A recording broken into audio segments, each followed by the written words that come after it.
SER Podcast. Hola, soy Javier Ruiz y esto es Hora 25 de los negocios. Hoy, barra libre económica, un año más. We are working hard now within the Eurogroup to find consensus on areas that have been very, very difficult at other points. Estamos trabajando arduamente y vamos a intentar cerrar ese consenso, decía Donoghue, decía la Comisión Europea. Creo que vamos a ofrecer una visión común sobre asuntos importantes como este, de gran valor. Ahora mismo, Bruselas suspende los límites de déficit y de deuda en 2023. ¿Qué significa esto? Significa que las economías van a poder gastar más de lo que ingresan. Es decir, van a poder tener déficit durante otro año más, cuanto déficit necesiten. Si tienen que gastar más de lo que pueden cobrar a sus ciudadanos con impuestos, van a poder hacerlo. Segundo, van a poder endeudarse todo lo que quieran para apalancar la economía, para hacer que funcione el día de mañana. Y esto ahora mismo es lo que está pactando la Unión Europea y lo que en principio va a recibir luz verde en cuestión de ya. Griselda Pastor, ¿qué tal? Muy buenas noches. Decisión importante. Si la Comisión decide prorrogar las reglas fiscales, es decir, prorrogar la suspensión de esas reglas al menos por un año. Hay consenso, han confirmado a la cadena SER fuentes comunitarias y ha anunciado que esta decisión se tomará este lunes. Será antes de la reunión del Eurogrupo, cuando los ministros de Asuntos Económicos podrán evaluar el impacto de las últimas previsiones. Y es que, como sabéis, se cae el crecimiento, pero sobre todo aumenta la inflación de media al 6%, lo que para Alemania y para España supone que la inflación se doble. España respalda esta posición. Es más, España necesita urgentemente esta posición porque las cuentas de España están claramente descuadradas. Hay déficit que sigue creciendo y deuda que sigue creciendo. La deuda está en el 117% del PIB. Es decir, tendríamos que trabajar todo un año y pico para poder pagar la deuda que tenemos a día de hoy. Así que España apoya todo esto, hoy lo decía Nadia Calviño. España apoya una agenda de reformas de las reglas fiscales realista y pragmática.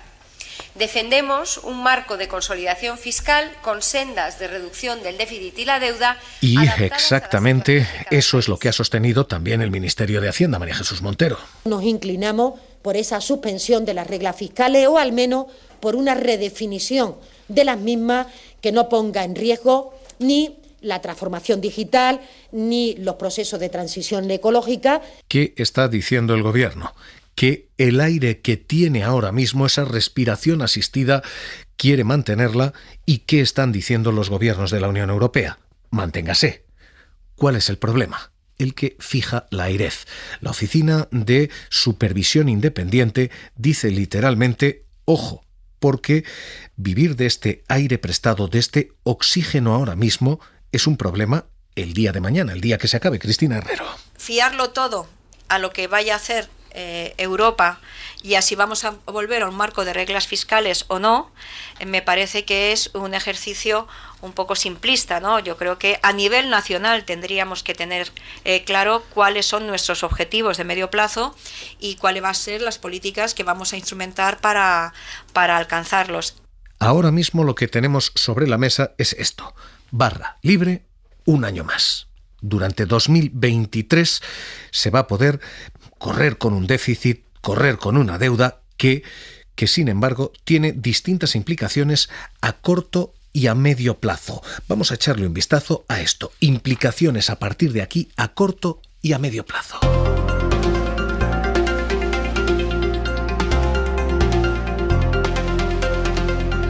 A corto plazo, lo primero, el gasto público va a sostenerse. El hoyo se agranda. Yo creo y confío que con esta senda de reducción del déficit público y de la deuda que tienen ustedes por delante hasta el año 2025, de confianza a la Comisión Europea de que los Estados miembros, al menos España, se está comportando con una responsabilidad. España dice que estamos recortando los números rojos. Lo cierto es que los números rojos siguen ahí y estamos en una senda de reducción de deuda. Pero lo cierto es que la deuda sigue y no reduciéndose, sino aumentando. Aumenta simplemente menos de lo que hacía antes. Así que con esto, a corto plazo, lo que vamos a tener es un hoyo de deuda más profundo y una advertencia cada vez más severa, la AIREF. Según nuestras previsiones, el ratio de deuda, después de la bajada durante estos años, se torna en una senda ascendente siempre que el déficit primario estructural se mantenga constante. Por lo tanto, estos dos elementos fundamentales que a nuestro juicio es la clave, que es el déficit estructural y la dinámica de la deuda pública, son consideraciones que desde luego hay que tener muy presente. Este es el primer impacto y la primera implicación a corto plazo. Va a gastarse más y ese motor, el del gasto público, de momento se sostiene. Así que, primera consecuencia, esta.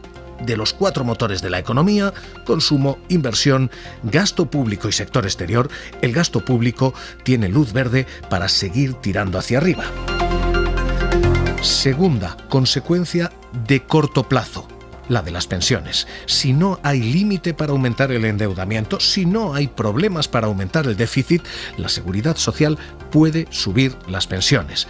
Pese a que el Banco de España sigue insistiendo en que esas pensiones no deben subir lo que están subiendo los precios, previsiblemente a fin de año un 6,3%. Si somos capaces efectivamente de moderar los márgenes empresariales, somos capaces... Hernández de Cos ha pedido moderación empresarial, ha pedido moderación de salarios y ha pedido moderación de pensiones. De lo que son pensiones, salarios públicos, etcétera, pues también aceptan una parte de Hoy Nadia Calviño ha contestado diciendo que pese a lo que diga el Banco de España, si este margen existe y sobre todo si se respeta la ley que ha firmado el Congreso, las pensiones van a subir sí o sí, lo mismo que los precios. Eso yo creo que el Gobierno lo tiene claro y lo hemos dicho reiteradamente. Hay una ley que determina el alza de las pensiones con arreglo a la evolución de los precios, el mantenimiento del poder adquisitivo de las pensiones, y este es un Gobierno comprometido con esa ley, con el cumplimiento de la ley. Y además yo siempre digo que nuestros mayores son los que más han sufrido la pandemia. Este es el momento de darles tranquilidad y darles apoyo. Hay un bofetón dialéctico hoy al Banco de España por parte del ministro de Seguridad Social, que no solo dice que van a subir las pensiones, sino que dice que además el Banco de España debería callarse en estos temas porque le falta, atención a la palabra, sofisticación. Falta yo creo que sofisticación en ese análisis del Banco de España, porque está claramente demostrado que las reglas automáticas per se tienden a fallar.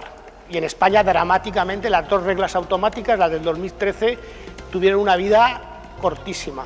Me ha sorprendido un poco esta reflexión viendo el fracaso abrumador de las reglas automáticas en el ámbito fiscal y sobre todo en el ámbito monetario.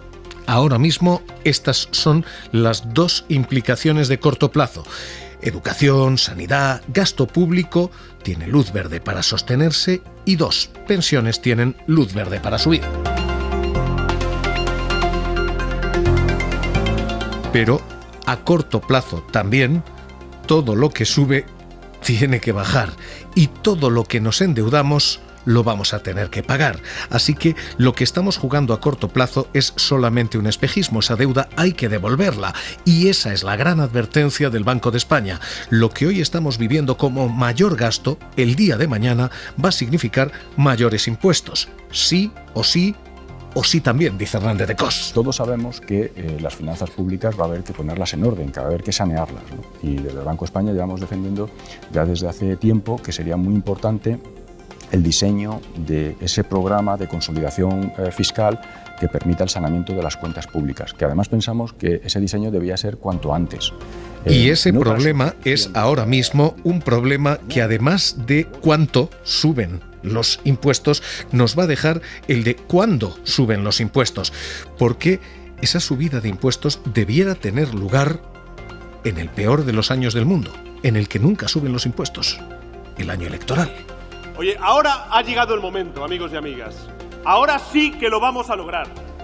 Ahora lo vamos a lograr, porque después del pasado 28 hay más deuda, hay más margen, pero habrá que pagar todo esto. Y la pregunta es si de verdad en un año electoral, alguien se va a atrever a subir impuestos.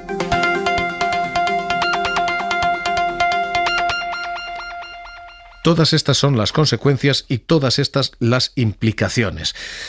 Jordi Fábrega, ¿qué tal? Muy buenas noches. Hola, buenas noches. Y todo esto es lo que tenemos servido ya. Además, las previsiones económicas están diciendo menor crecimiento, entre el 4,3% los distintos organismos, desde la Comisión Europea hasta el propio Ejecutivo, pero todos están sosteniendo que déficit y deuda van a seguir presentes aquí, que el elefante en la habitación nos va a acompañar durante un larguísimo tiempo, ¿no? Sí, estos dos elementos van a seguir en niveles altos en los próximos años. Incluso lo prevén los cálculos del Gobierno, que apuntan a que la reducción del déficit que se produjo el año pasado y que dejó el desequilibrio de las cuentas públicas en el 6,9%, pues seguirá este año, seguirá bajando el déficit.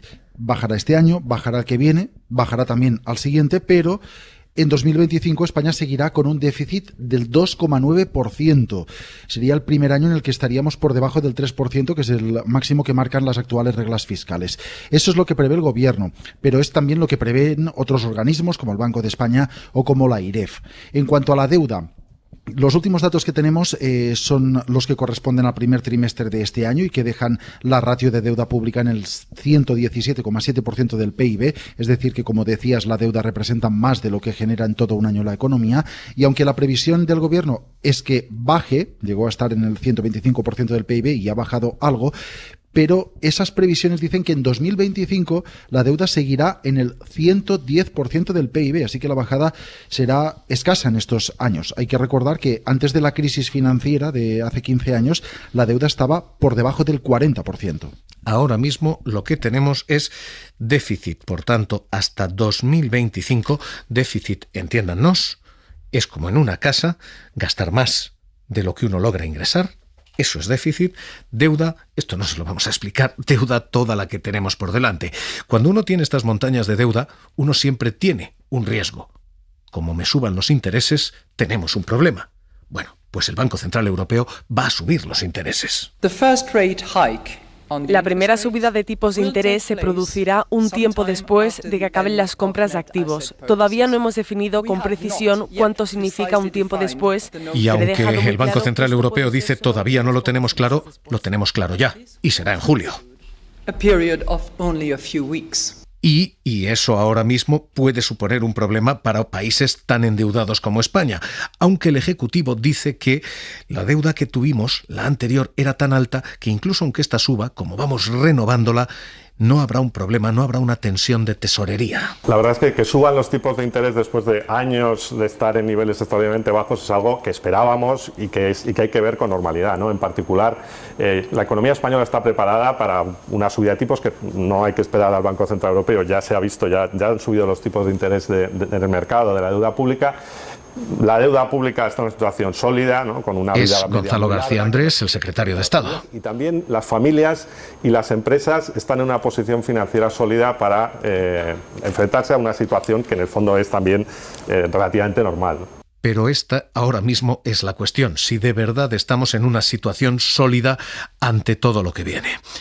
Raimon Torres, director de Coyuntura y Análisis Internacional de Funcas. ¿Qué tal? Muy buenas noches. Hola, Javier, buenas noches. Nos van a dar barra libre un año más. ¿Esto es bueno?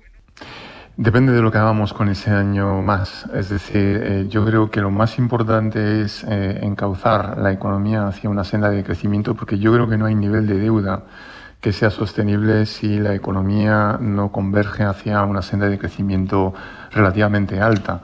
Los mercados sencillamente no comprarán esa deuda. Ya hemos visto que el Banco Central Europeo ha decidido cesar, interrumpir el programa de compra de deuda. Entonces tenemos que financiar el déficit y la renovación de deuda ahora, a partir de ahora, en los mercados, y los mercados no comprarán esos bonos públicos españoles si la economía española no va bien. Eso es una prioridad, y por tanto yo creo que la prioridad está en intentar contener el impacto de la guerra, de la crisis energética. Ya ha habido una reforma, por ejemplo, de precios eléctricos, que creo que va en la buena dirección.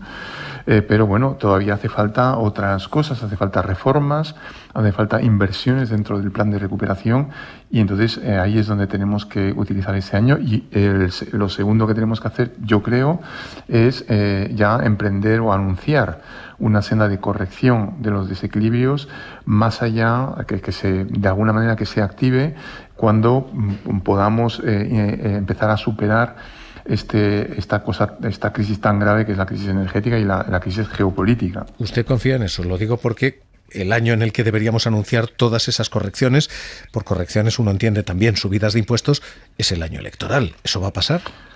Claro, yo creo que habría que anunciarlo lo antes posible. Es decir, esa senda de corrección de desequilibrios es crucial, porque tenemos sencillamente que equilibrar nuestro gasto corriente con recursos corrientes. Entonces, esto yo creo que se debe anunciar rápidamente, aunque no se active hasta, por ejemplo, 2024, es decir, cuando se haya superado, esperemos, lo peor de esta crisis energética.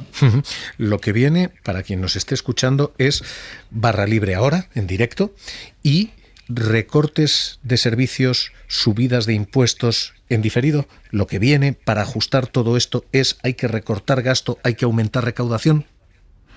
Yo creo que esto efectivamente hay que enfrentarse a decisiones muy difíciles, y solamente puede hacerse en el marco de democrático, de discusión democrática. Yo creo que hay elecciones muy complejas. Por supuesto, hay ajustes que se pueden realizar con cambios, finos, muy pormenorizados en el sistema tributario y también en el gasto público, que en el caso de los tributos se trata, yo creo, de reducir todas las exenciones, deducciones fiscales que merman la capacidad recaudatoria, y además crean injusticias entre, por ejemplo, empresas o personas que sí que pagan sus impuestos y otros que realmente pagan muy poco con respecto a la cifra de negocios que tienen. Y por otra parte, del lado del gasto, yo creo que es importante evaluar aquello que funciona, e incluso apoyar aquello que funciona, programas de gasto, pero aquellos que son disfuncionales o no cumplen sus objetivos, yo creo que hay que reconsiderarlos. Y esto no es nada grave, esto existe en todos los países, y yo creo que hay que instaurar esa política de evaluación, que es muy importante para dar también legitimidad a la acción de los Estados. Y es así como pagamos los impuestos, sabiendo que después el Estado lo va a utilizar de manera eficiente. ¿Y las pensiones? Porque el Banco de España ya lo ha sembrado. Las pensiones hay que revalorizarlas al 6,3%. Si los precios van al 6,3%, ¿tienen que subir ese 6,3% o no? Bueno, yo creo que esto debe formar parte del pacto de rentas, que sería muy deseable. Estamos en un episodio de inflación gravísimo, que resta poder adquisitivo a todo el mundo, ¿no? Tanto a hogares, y sobre todo a los hogares y a los asalariados, pero también a empresas que ven sus márgenes reducidos por la escalada de costes.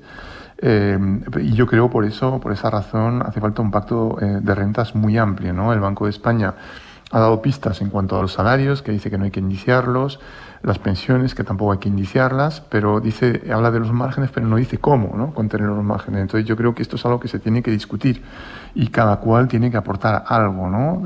Cada colectivo tiene que contribuir a un esfuerzo que es muy importante, porque si no cuidamos, la dinámica de precios y de inflación, podemos encontrarnos en una situación de pérdida de competitividad que sería nefasta para todo el mundo, tanto pensionistas como trabajadores, como empresas, en fin, todo el mundo perdería en esta pugna, ¿no?, por la recuperación del poder adquisitivo perdido, ¿no? No le quiero reinterpretar, pero dice pensiones sí, salarios sí, es decir, deberían empobrecerse, pero márgenes empresariales también, ¿es lo que está diciendo? Exactamente, los márgenes tienen que contribuir. Y yo creo que hay fórmulas intermedias, ¿no? Por ejemplo, en el caso, yo creo que se puede entender que hay una recuperación de al menos una parte del poder adquisitivo perdido este año, pero que no se consolide en años posteriores, ¿no? Es decir, entre no hacer nada, que significa, continuar con esas pérdidas de poder adquisitivo, o indiciarlo todo, que eso llevaría una espiral inflacionista. Hay vías intermedias y hay soluciones. Por ejemplo, esta que estoy mencionando, tanto para pensionistas como para asalariados, por ejemplo, y los márgenes, en este caso, también contribuirían, por supuesto. Pues Raimon Torres, director de Coyuntura y Análisis Internacional de Funcas, un placer, como siempre, escucharle aquí en Hora 25 de los Negocios. Un abrazo. Un placer. Buenas noches. Hoy esta es la barra libre, en directo, ya les digo, probablemente en diferido, recortes, subidas de impuestos. Hora 25 de los negocios. Seguimos.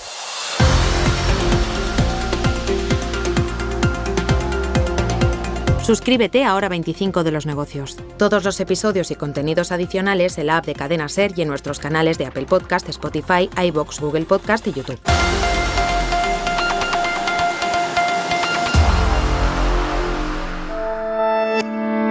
Cadena SER. La radio.